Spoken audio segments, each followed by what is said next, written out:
Number 10. A Mafia Stronghold. Over in Italy, Gianluca Calli is sticking it to the mob in the strangest way possible. His story goes back to the end of 2010, when he accidentally purchased a Mafia stronghold that had belonged to the Cosa Nostra crime family, a family he was all too familiar with. As an owner of a successful car dealership, the mob had come to him asking for protection money. If he pays them, they protect his business from them. But he refused. That was when they started torching cars on his lot. While his cars were being set on fire, Gianluca put in a bid on a coastal villa. He had no idea at the time that the villa used to belong to Michele the Pope Greco, the head of the family. Michele was also the head of the Sicilian Mafia Commission. Mobsters had been plotting murders in that house for nearly 2 decades. The villa had been abandoned for quite some time already, but the authorities claimed it was still being used as a waypoint for smuggling drugs and weapons and the occasional kidnap victim. Naturally, the Mafia did not want anyone to own the property. Members of the mob committee reached out to Gianluca and threatened him that he better give up the property, or else. But at the same time, the police told him that if he backed out of the deal, he might get in trouble for abetting the Mafia. So, he stuck it out. The threats haven't ended. Gianluca sleeps with a pistol under his pillow and drives around in an armored car because he's constantly in fear of his life. But at least he has the house. He's even placed a sign on the gate that says, "In the house, the Mafia has lost." Number 9. The Bad Bartender. 27-year-old Lindsay Glass was working as a bartender when her life changed dramatically. After serving a drunk man an excessive amount of alcohol, the individual left the bar and went on a shooting rampage, murdering 8 people, including his ex-wife. Lindsay was then charged with the bizarre crime of selling the guy too much liquor. This is a law in Texas under the Alcoholic Beverage Code that says certain people cannot be given booze, meaning people who are too drunk already. In Lindsay's defense, she had just been doing her job. How was she supposed to know that the drunk guy at the bar was a total psycho? She couldn't have known that he was going to his ex-wife's house, where she and her friends were watching football, and totally massacre them. The code explicitly states that a person commits an offense if they sell alcohol to a habitual drunkard, somebody who's already intoxicated, or an insane person. But here's why Lindsay is in so much trouble. The killer had clearly been wasted. Eyewitnesses reported him knocking into furniture, staggering around, and acting strange. Despite this, she kept serving him booze. It wasn't until they finally left that she called the police to report his behavior. As he was collecting his bill, he had pulled out a big knife and was spinning it on the bar, saying to himself that he had to go do some dirty work. For her inadvertent part in getting the killer wasted enough to do his dirty work, Lindsay is now facing a fine of up to $500 and a year in jail. Number 8. Accidental Drug Mule. In New Zealand, a perfectly ordinary beekeeper, a man named Roy Arbin, who just so happens to be a senior citizen, has just returned home after spending 18 months in jail for accidentally smuggling cocaine into Australia. How exactly does a person accidentally smuggle cocaine? Apparently, Roy picked up a random suitcase from a Nigerian while in Brazil and then brought it home with him. That suitcase happened to contain 2.5 kilos of cocaine. He spent 18 months behind bars, waiting for his trial to start. Roy's arrest came in 2016 when the Border Patrol agents in Perth found all the cocaine in his suitcase. From the outside looking in, Roy was clearly smuggling drugs. His defense was that a Nigerian man had given him the suitcase, claiming it was full of clothes and that he needed help getting the clothes to family members. Being the nice guy Roy was, he agreed to take the suitcase back home to New Zealand for him. He even took all the clothes out, and the suitcase was checked to make sure there was nothing funny in it. What he didn't realize was that the cocaine was hidden inside the lining. The cops, being cops, didn't listen to a word Roy said for 18 months while he rotted in jail, waiting for his trial. He definitely committed a crime, but he did it by accident. He certainly didn't deserve to go to prison just because he's a naive old man. Luckily, when his case finally went to trial, the jury quickly found him not guilty, and Roy was able to return home immediately. He's now spending his days at the Grey River mouth with a fishing rod, trying to forget his absolute nightmare. Number 7. The Accidental Heist. Wes Lewison was recruited by his friend Greg Roberts to be an unwitting accessory to a heist. Both men were caught by police in California, thrown into an Orange County jail cell, and brought up on charges of bank robbery. The men were caught together on camera robbing a bank in the middle of the day before trying to make it to Los Angeles International Airport. But here's where the accident comes in. Wes Lewison had no idea they were committing a bank robbery. He had known Greg Roberts for nearly 2 decades. The pair were friends. In fact, Robert had asked Lewison to fly to Munich in Germany to help him with a deal. Roberts promised that all expenses would be paid. So, Lewison picked Roberts up in his car and was going to drive them to the airport together. But Roberts said they needed to stop at a nearby UPS store first to pick something up. While Roberts ran into the UPS store, Lewison waited in the car. What the men in the car didn't realize was that the UPS store was right next to a Bank of America. And rather than going into the store, Roberts ran into the bank. Roberts then robbed the bank wearing a sports coat and sunglasses before running back to the car. Then the two drove off to the airport. Police caught up to them at the airport and they were arrested and hauled off to jail. Lewison did eventually get released once the police realized he was an unwitting accomplice who had no idea he had just robbed a bank. But the damage was already done. He's now having a difficult time securing work because all his potential employers thinks he's a bank robber. Do you believe Lewison's story? Do you think he really had no idea what he got himself involved in? Let us know your thoughts in the comments below. And if you're liking this video, be sure to hit the thumbs up and subscribe button if you haven't already. Number 6. A suspicious shooting. Jasmine Harton accidentally killed a senior public official while on holiday in the Central American country of Belize. She was discovered just after midnight, covered in blood, standing on an empty pier near the beachfront property she was living in with the son of a billionaire. On the ground before her was the dead body of Police Superintendent Henry Jamat, one of the most respected cops in the whole country. He had a gunshot wound to the head, with the bullet having been fired from his own gun. This was a weird situation. Jasmine changed her story multiple times, first saying that the gun was shot from a passing boat, then admitting she had fired the shot herself. She claimed that Henry was her friend and that she had given him a shoulder massage on the pier just before he taught her how to load and unload the magazine of his service pistol. During the lesson, the gun went off and she shot the guy in the face. A lot of things here don't really add up. The part about the shoulder massage is definitely strange, as is a midnight gun lesson on a deserted pier. Plus, Henry had been shot behind his ear, execution style, but because Jasmine is a Canadian socialite associated with some of the most powerful billionaires in the world, she's been charged with manslaughter and is expected to get off without any jail time, or having to reveal what kind of terrible things she got herself mixed up in down there. Number 5. Accidentally left in jail. When Farad Polk went to visit his son at the Cook County Jail, he ended up getting himself locked in prison for over 30 hours. It happened in July 2014, when prison guards took him to part of the Chicago jail that he had never been to before. One of the employees directed him down a hallway, then told him to turn right and go through a door. Once through that door, he was in a sealed room, usually reserved for supermax prisoners. The door shut behind him, and he spent 32 hours trapped in a cold concrete box. He had to use the bathroom on the floor and sleep curled in the corner with no food or water. He only managed to be rescued after he broke a sprinkler head on the ceiling and was discovered by firefighters with the Chicago Fire Department. Amazingly, he was still put in handcuffs and then questioned for hours before anyone would ever give him some food. And all this guy had been trying to do was visit his incarcerated son. Cook County Jail spokeswoman Cara Smith told the press that it was a bizarre series of circumstances that allowed this man to be locked in a room where he almost died. In the end, the accidental incarceration earned Farad a settlement of $600,000. Number 4. A free $10 million. A small business owner in New Zealand applied for an overdraft of $100,000. He needed it to help finance the gas station he was running with his mother.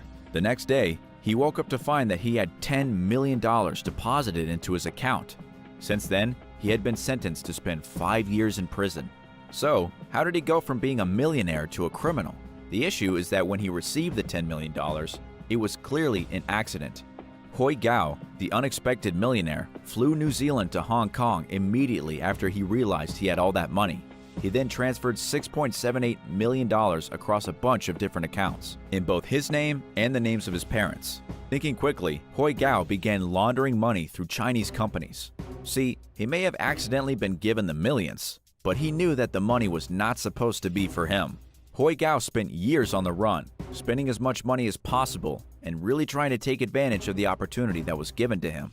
After all, it wasn't his fault that the money ended up in his account. That is 100% on whoever deposited the money and put too many zeros. In the end, he got busted trying to cross from Hong Kong into mainland China and is now facing 5 years in prison. The bank was able to recover some of the money, but $3.8 million is still missing. Number 3. The wrong search party. A man in Turkey named Beyhan Mutlu was drinking with a few friends on a Tuesday night when he got lost and wandered into a nearby forest. His friends became worried when he never came out of the woods, and so they quickly reported him missing to the authorities. As news of the missing villager spread, people from different neighborhoods came to help with the search. Among them was the missing man himself, who was so drunk that he didn't realize he was part of his very own search party.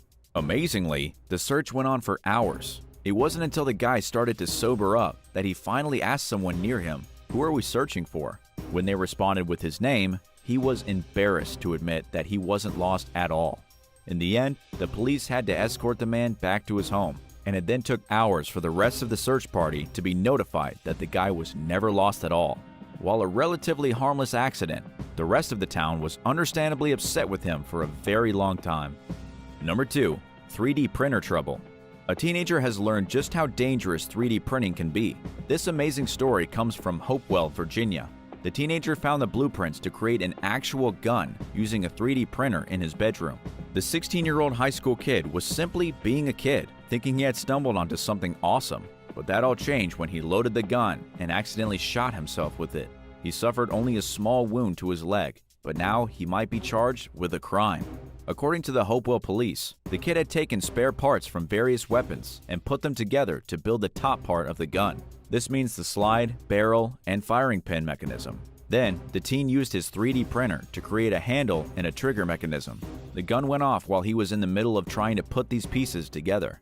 The police haven't said what kind of crime the kid might be charged with, but they did say they're suspicious that it could have been another kid at school who convinced him to make a firearm for them. The teenager was just a nerd with a 3D printer who may have been coerced by someone else to manufacture them a working weapon.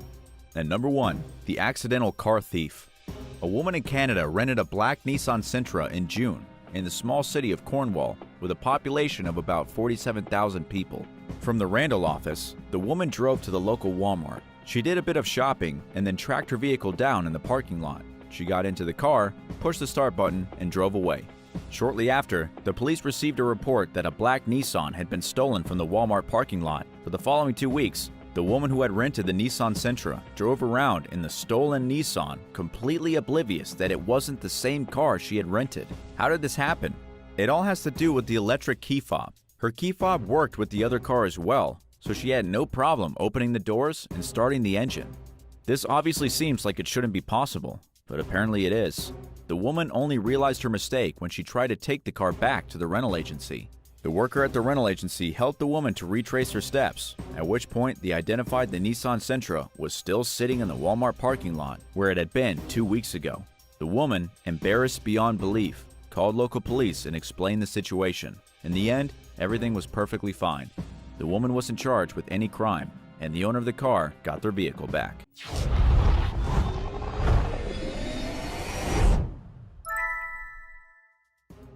Nine.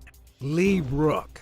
While hunting in the mountains of Wyoming in 2016, Lee Brooke was viciously attacked by an angry female grizzly bear. The bear totally caught him off guard, knocking him unconscious as he approached an elk he had killed.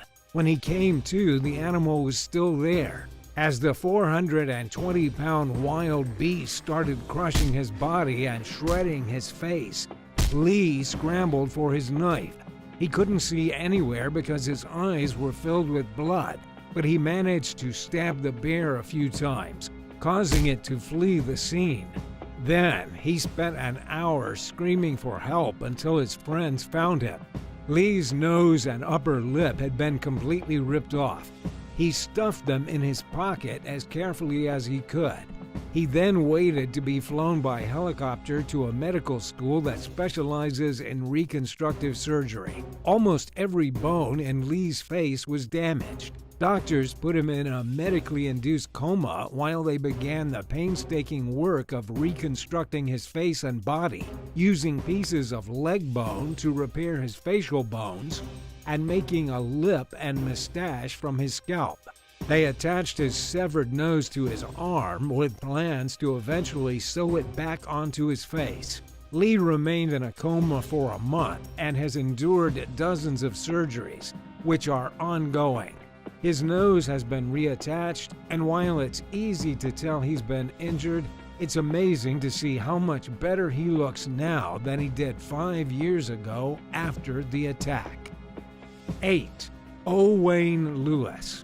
Owain Lewis was a British national who worked as a professional hunter on a private game reserve in Zimbabwe. In 2012, the 67-year-old spent 3 days tracking an injured Cape buffalo, with plans to shoot it once he caught up to it. An American visitor that Lewis was escorting had shot the buffalo, but failed to kill it. Out of nowhere, the water buffalo charged at Lewis from the underbrush and launched him into the air. He broke his neck and died. His friends and fellow hunting enthusiasts remember him as a top-notch outdoorsman of upstanding character. But as you know, there are always two sides to these tragedies, and many people felt that he finally got what he deserved for being a career hunter. Nicknamed the Widowmaker, the Cape buffalo is one of Africa's most dangerous animals. It can grow more than 5.5 feet tall and can weigh as much as 2,000 pounds. In addition to its imposing size, the species is known for its aggressive tendencies. Cape buffalo tend to get even more violent when they're injured. So the conditions were ripe for Lewis to pay for his hunt with his life that fateful day. 7. Theunis Botha. Theunis Botha was a well-known elephant hunter who led guided tours in Zimbabwe. During a 10-day hunting trip near Hwange National Park in 2017, the group Botha was leading encountered a herd of breeding elephants. 3 of the elephants charged at them, and Botha opened fire on the creatures. Then a 4th elephant rushed him from the side and picked him up with her trunk. One of the group members shot the elephant, which then fell onto Botha. Both he and the elephant died. Hunting enthusiasts fondly remembered Botha as an expert houndsman who introduced European-style Montiera hunts to Africa. He trained hounds, which are normally used for small game like deer, to hunt big animals like elephants. The dogs are responsible for chasing animals toward the hunter, who waits with their finger on the trigger. Animal rights activists saw nothing honorable about Botha's lifestyle, and some even chalked his death up to karma. Botha traveled to the U.S. regularly to recruit wealthy trophy hunters for trips, and to many, the 51-year-old's death brought long overdue justice for all the animals he killed and enabled others to kill with his guidance. 6. Tougher than they look. Found throughout Central and South America, giant anteaters are strange-looking but cute and seem harmless. They walk with a slow gait, have no teeth, have poor vision and hearing, and they feed almost exclusively on bugs. So it may seem almost laughable that any human might fear a giant anteater, even though they grow up to 7 feet long and weigh as much as 140 pounds. But it's actually smart rather than silly to avoid these goofy-looking creatures. While they're not aggressive by nature, a giant anteater will readily unleash its wrath when necessary, including during a confrontation with a person. And considering the species' ability to fight off predators like jaguars and pumas, a human in their place is Cape. In 2012, a Brazilian hunter encountered a giant anteater with a knife in an attempt to rescue his dogs, who had curiously approached the creature. The anteater grabbed the man with its forelimbs, puncturing his thighs and upper arms. Although the hunter's sons managed to free their father from the animal's angry clutches, the damage was done.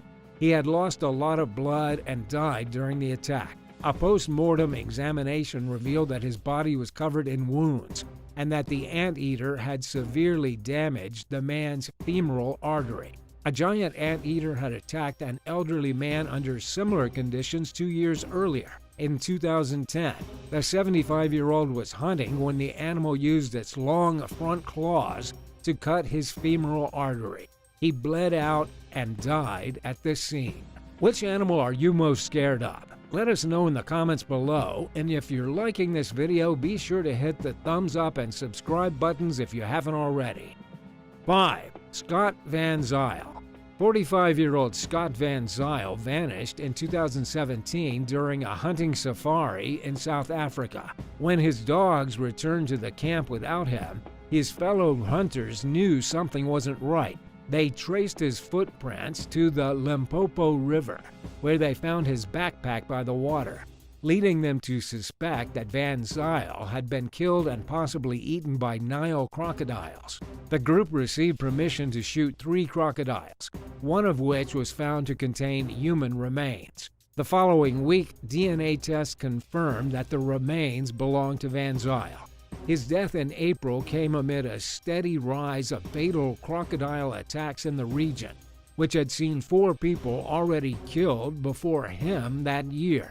Nile crocodiles are known for being more aggressive than other species, and they tend to live closer to people than their slightly tamer relatives. Their jaws are so powerful that even large animals like buffalo and wildebeest are rarely able to escape.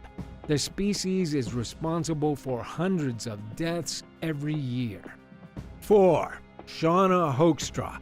When Shauna Hoekstra saw a deer struggling to walk and falling over in a cornfield near her Alto, Michigan home, she saw it as an opportunity to harvest some free meat. She made her way to the cornfield with a machete in case the 10-pound buck was still alive, so she could put it out of its misery. Much to her surprise, the deer lunged at her as she approached. Shauna thought quickly enough to grab the animal's antlers, wrestle the deer to the ground, and get on top of him in what she described as one solid move, while speaking with MLive.com. But she didn't want to get off the buck, knowing it would give him the opportunity to attack her again. The pair remained locked as they struggled against one another for a good 30 or 40 minutes until Shauna's father arrived at the scene. Knowing she'd gone outside to kill the deer, he went looking for her when he noticed that she'd been gone a while. He dialed 911 and Shauna continued holding the deer to the ground until police arrived and put the animal down. Thankfully, she wasn't injured, but she was noticeably shaken from the ordeal. Once her adrenaline rush calmed down and her breathing returned to normal, Shauna decided that she was okay and declined medical treatment, and she ended up being allowed to keep the deer for its meat. Even if things got a little complicated along the way, her mission was accomplished. 3. Lions kill rhino poachers. In mid-2018, park rangers discovered some human bones on the Sibuya Reserve in South Africa. They believed that the remains belonged to 2 or 3 people, but weren't sure because there wasn't much left of them. In the words of the reserve's owner, Nick Fox, who spoke with AFP, all that remained of the trespassers' bodies were a skull and pelvis fragment. The authorities found 3 pairs of gloves at the scene, however, and rhino poachers are known for working in groups of 3, indicating that there were probably 3 people in the group.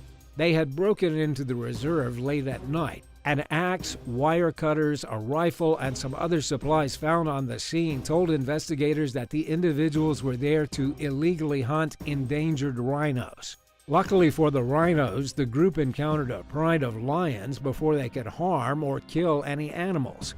An anti-poaching dog had alerted its handler to something being amiss early that morning, and the handler could hear commotion among the lions. But it's a normal time of day for lions to act like that in the early morning hours, so the handler didn't bother investigating the noise. Rhino horns are thought to possess special healing powers in some cultures, so they're in high demand on the black market, where they sell for as much as $3,000 per pound. In reality, the horns are made of a material that's not much different from our fingernails, and there's really no evidence of them containing any healing compounds. Fox told the Daily Mail that while the incident was sad, it sends out a very clear message to any other poachers that you will not always be the winner. 2. Bernie Barringer.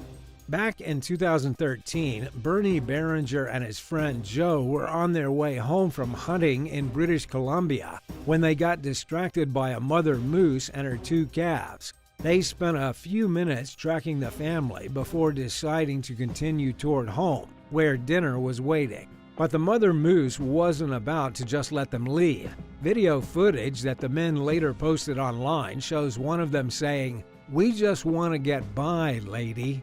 The hair on the back of her neck and shoulders rose. She flattened her ears, and she charged at Bernie and Joe. This happened 3 more times as they tried to avoid ending up in her path. At one point, the moose's head hit the front bumper of the hunter's truck. She ran at the vehicle 1 more time and smacked her chest and shoulder against it. Finally, the moose gave up and went away, leaving the 2 men unharmed and only a half-hour late to dinner. Moose are not typically aggressive, but like any other animal, they can be when the situation calls for it, which seems to be surprisingly often. To give you an idea, in Alaska, more people are injured by moose every year than by bears. They're more prone to attack during mating season, when they feel threatened, or if they have young to protect, which explains why this mother moose went out of her way to let Bernie and Joe know who's boss. Most of the time when a moose charges, they're bluffing. It's a warning to get away and give them some space. Thankfully, these 2 hunters were smart enough to heed the caution and go home to their hot food. 1. Sam Kellett. While spearfishing with friends off Australia's York Peninsula one day in 2014, Sam Kellett screamed. That 28-year-old schoolteacher's fishing partners looked around but couldn't see him anywhere. But they did see a great white shark lurking in the water nearby, and they immediately worried that the worst had happened. Eyewitnesses described seeing a shark thrashing around moments after Kellett disappeared from the 16 to 20-foot deep water.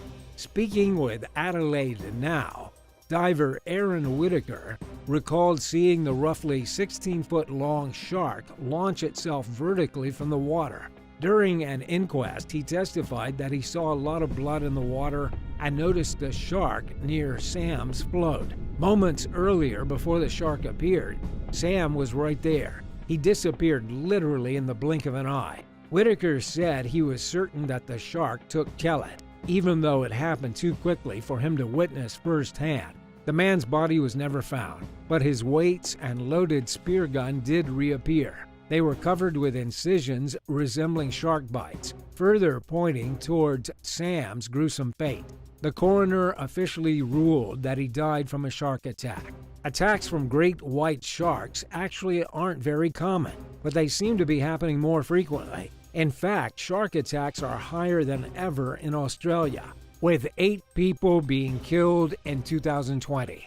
It was the highest annual death toll in 90 years. But the risk of being bitten is still extremely low, according to the Florida Museum's International Shark Attack File, which points out that last year's global average of unprovoked attacks was significantly lower than usual.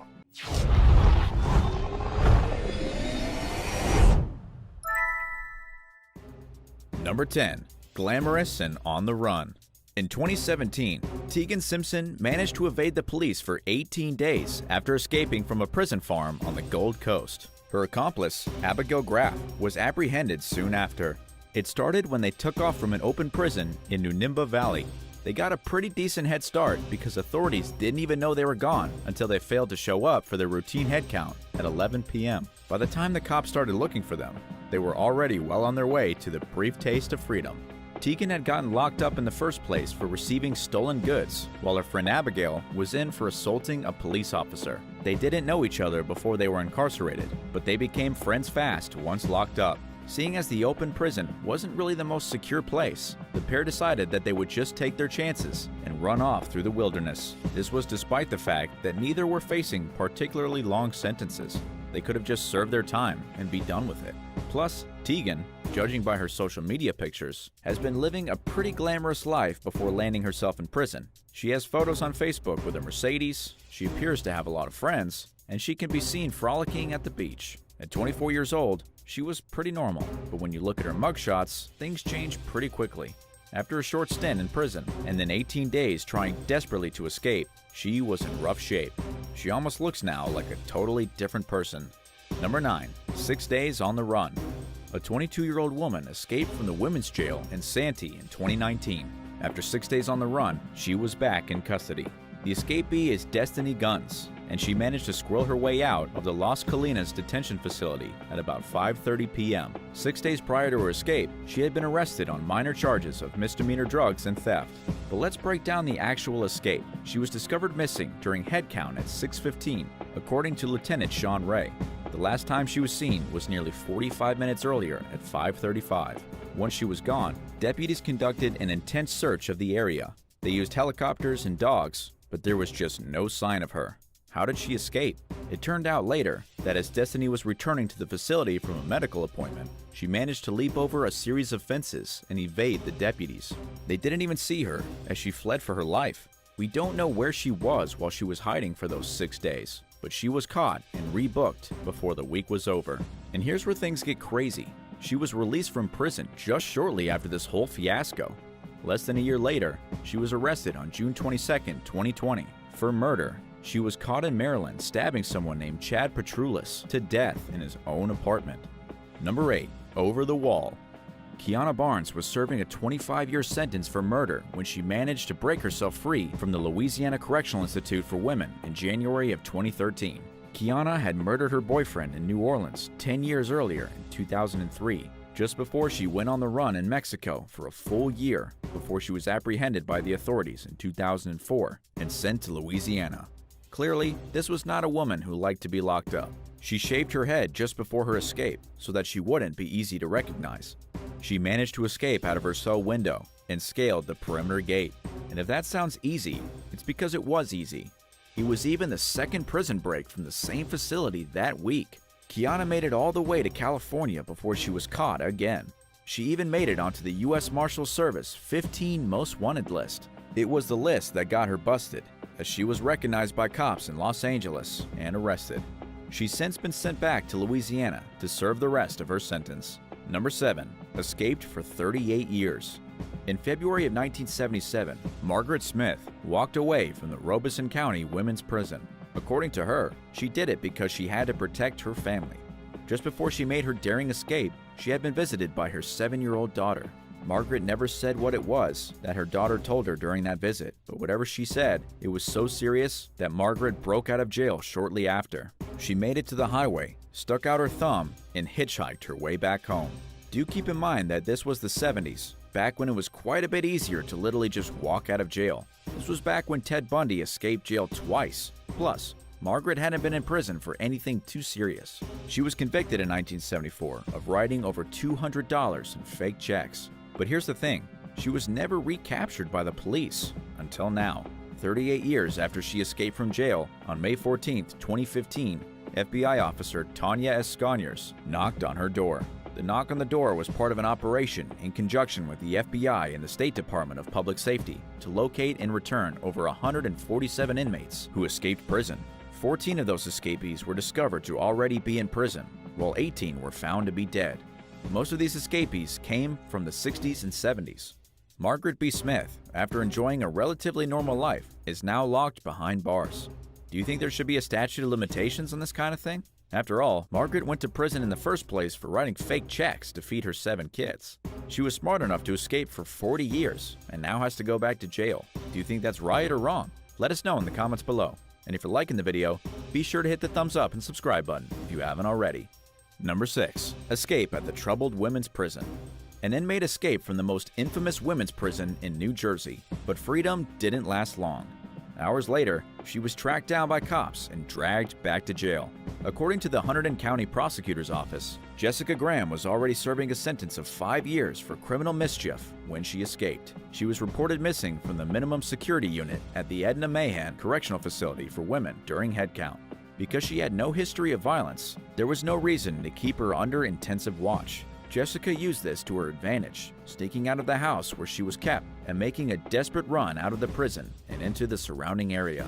But on foot, she didn't make it too far. The police picked her up just hours later near a restaurant in Clinton. The escape seemed like a good idea until she realized she had no mode of transportation, no food, and no proper clothes to wear. It was a pretty bogus idea anyway, considering she was about to be released. She tried to escape in November, when she had her release coming up in February. If Jessica could have just held out a few more months, she would have been a free woman.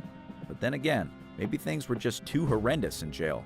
After all, this is the place that has come under serious scrutiny for the male guards assaulting and violating many of the inmates. The sexual abuse problem has become so severe at this New Jersey prison that the government is actually trying to close the place down. Number 5. The helicopter escape. In 1987, 2 convicts escaped prison in one of the most dramatic breakouts in history. Ronald McIntosh used a stolen helicopter to break his girlfriend out of a federal prison. According to Ronald himself, his lover, Samantha Lopez, claimed that she was being threatened in the prison. This compelled him to do whatever he needed to get her out of there. She was sentenced to 50 years because she got caught robbing a bank. The breakout only added 5 extra years to that, which isn't really much in the grand scheme of things. But by now, you're probably wondering where Ronald got a helicopter from. The truth is that just days before he broke Samantha out of prison, he too escaped. He walked away from a prison transfer and ran. He found a helicopter, hijacked it, and then flew right into the prison yard over the barbed wired fence so that his girlfriend could climb inside. It was totally a 007 move, but it didn't end well. The pair then spent 11 days together before the police picked them up at a jewelry store in Sacramento where they were trying to get engraved wedding rings. Number 4. The accomplice. Joyce Mitchell didn't escape from prison. Instead, she was the woman who helped 2 inmates to escape by providing them with the necessary materials. She had never been in prison before, but after she got caught helping the convicted killers escape, she was thrown in the clink for 5 years. It may not have been so bad if not for the people she helped escape. Joyce at the time was a prison worker. She became fascinated with Richard Matt and David Sweat, both of whom were incarcerated at the Clinton Correctional Facility for murder. The killers schemed together to seduce Joyce Mitchell and get her on their side. She helped provide things they would need to break out of the jail, including guns, ammunition, a compass, a hacksaw, chisels, and a complete bag of camping gear. And before the actual escape, she was getting busy with at least one of them, maybe both, in the tailor shop where she worked as the prison tailor. Richard and David used the power tools provided to cut through the back of their cells, smash through the brick wall, bust open a steam pipe, and then wriggle out of the prison and emerge through a manhole. The hunt for these guys went on for 22 days, ending with Matt getting shot and killed, and David getting taken back into custody. Number 3. The Irish Women's Escape of 1830. In 1830, 9 women escaped from an Irish prison, along with a baby. It happened on the 23rd of May, with all 9 of the convicted females serving sentences of 7 years. They were all locked up at the usual time, but when prison guards went to look in the morning, they were all gone. 4 of the women were named Mary, and one of them had an 11-month-old baby with her. 2 of the women were named Margaret. Then there was Ellen, a Bridget, and a Catherine. You can really tell what Irish people were naming their daughters back then. The guards at the jail slowly pieced together what happened and how the women escaped. Over the previous week, the 9 convicts had been working together to break out of their cells. They also had 2 men from the outside scale the prison walls in the middle of the night with a ladder, gaining easy access to the women's ward. It was actually very simple. The women only needed to bust through their cages. Then the men helped them get out of the prison with their ladders. In the end, only one of the women, Mary Hickey, was recaptured. Number 2. Escape from the Auburn Prison for Women. Nobody escaped from the Auburn Prison for Women since it opened in 1894. That was until May 8, 1920. That was when a pair of inmates made an escape straight out of a movie. Dorothy Creer was incarcerated for shooting her sweetheart in New York City after they got into a fight. She had already served 5 years, but still had 5 to go. Irene Milley was serving a similar sentence, though she was in jail for first-degree grand larceny. She had robbed a New York lawyer who she'd been working for. These 2 women worked together on a scheme to earn their freedom. They fashioned disguises out of materials that they scavenged at the prison. Using gray blankets, they made suits for themselves, complete with hats. They even fashioned themselves slippers so they could move silently and not leave any trails behind. Then they used a screwdriver and some strong files to break themselves out of their cells. They removed the locks from their rooms, snuck into the prison kitchen on the 2nd floor, and hopped out of one of the windows that didn't have any bars on it. They used 3 blankets tied together to lower themselves to the ground outside. From here, the women ran into the prison yard and managed to climb over a 12-foot wall to their freedom. But their freedom didn't last for very long. They were only out of prison for about 24 hours before police tracked them down and brought them back to jail. And number 1, the Great Pretender. On August 28, 2021, Ellen Goebel escaped from the Randolph County Jail by impersonating another inmate who was due to be released. It was an impromptu scheme that amazingly paid off. The other inmate was supposed to be released just after 4 o'clock in the morning on Saturday, but when she didn't respond to the wake-up call, Ellen seized the opportunity. She gathered up the other inmate's belongings, kept her head down, forged the other girl's signature, and then walked straight out of the prison. When she left, she was even given the other girl's items that she had originally entered the prison with, including a debit card. Nobody knew what had happened until breakfast, when the girl who was supposed to be released finally woke up. Ellen managed to stay on the run for 9 days before she finally turned herself in to the authorities. She probably could have stayed out longer, but the police were hunting after her pretty hard. She's now being charged with escaping from custody, as well as forgery. The reason she was sent to jail in the first place was second-degree burglary, drug possession, and operating a vehicle without a license. Which of these dramatic prison breaks do you think was the most impressive? Let us know your thoughts in the comments, and thanks so much for watching. For more great stuff, be sure to subscribe and check out our huge catalog of videos. See you next time.